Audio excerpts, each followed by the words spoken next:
Hey, this is Dr. Brian Adkins with the Adkins Academy. Want to give you a clear view of kind of part of what we do within our class. And so we're actually doing the reading class today. So I want to give you a snapshot of some of the things that we do. So let's actually go right into it, and you'll see me talking to the students here. So let's go right into it, all right? All right, so in terms of preparing for the reading section, how exactly do you prepare for the reading section? So some of you say that we should, read practice questions in the book or something, or, use time management. Well, what are you going to do to really practice and work on your time management? So how does that actually work, right? And so practice, what are you going to practice? You're going to read the Wall Street Journal? You're going to read the New York Times or something like that? Like, what exactly are you going to prepare for, right? It's not like the reading section it's not like the math section where you know that you need to go and study fractions and decimals and ratios and percentages and proportions, right? So what exactly are you studying for the reading section? Right? I mean, are you studying Shakespeare or something like that? Like, how exactly do you prepare and do you study for the reading section? Right? What exactly are you going to be looking for and looking at? And so when we look at the TEAS VII exam versus the TEAS VI exam, yes, they decreased the number of reading questions. However, you still have a good number of what I call these FD questions, kind of these follow direction questions, these informational questions, right? But also significant number of passage questions. So how exactly do you approach those questions? What are you going to do to solve those questions? And so that becomes the the real question here, okay? And so how exactly do you learn that, right? And so do you prepare for that? And I would actually say that there's no real way to study for the reading section. So it's not about studying for the reading section as much as it's about understanding exactly how to approach it and approach the questions, okay? And so let's go through that, and let's actually talk a little bit more about this and understand this, okay? A little bit more. So let's kind of just put up a white page here and understand this, right? And so let's kind of clear your mind, kind of about it. Let's talk about how the reading. Let's talk about how the reading section of the test is kind of set up, and then kind of how you should think about it and approach it. Okay, and so with that, when we talk about the reading section of the TEAS test, they're going to structure it in such a way that you have these these passages up front. So when it comes to the reading section, okay, they'll have these passages up front. Most people focus on the passages, right, and waste all their time with the passages, and then get to the informational questions. But by the time you get to the informational questions, you don't have any time to do the informational questions, right? And so with that, the goal would be to to obviously make sure that you can get through all of the questions, okay?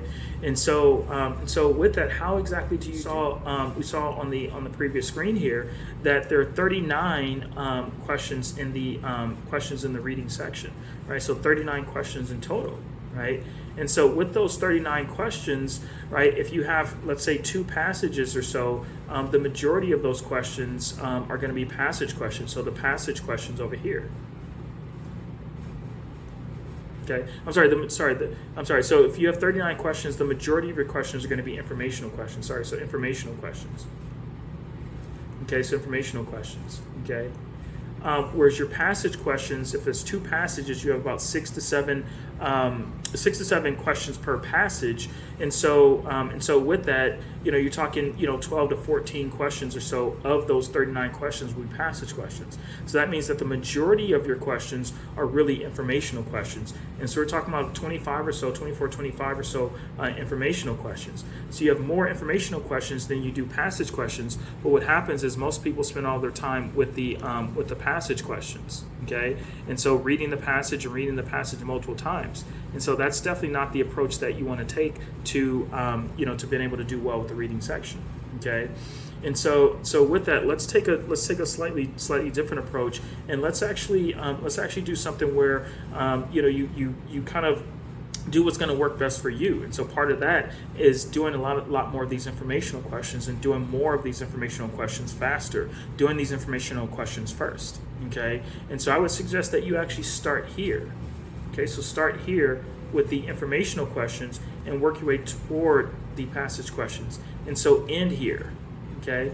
And so, the question is, can you do this? Well, yeah, you can absolutely do this, right? And so in terms of the rules, you can go from question to question, but you cannot go from section to section. So you cannot leave the reading section, go to the math section, and come back to the reading section, right? So they won't allow you to do that, but they will allow you to move around within the section. And so make sure you use that to your advantage, okay? Because again, most people are just going to start with the passages and get bogged down with the passages and read and reread the passages multiple times, when you should not be doing that, okay?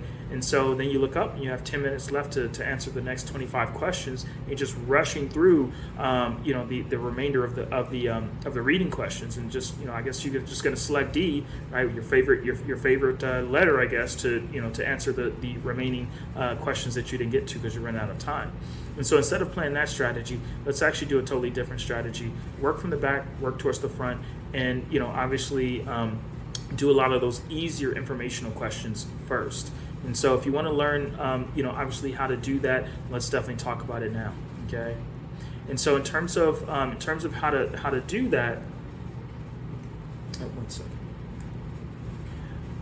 All right, so if you want to learn how to do that, definitely click the link below. Take a look at our website. Take a look at the other reading. Take a look at our reading video on our website, because there's definitely information there. But reach out to us, 301-960-4950. We'd love to show you more of these techniques and show you how you can definitely do this and really get your T score into the 80s and 90s, like so many of my other students here. And so we'd love to help you get your score to a 92 or 89 or even higher. Okay, just like Hannah did right here. All right, so we'll see you on the next one.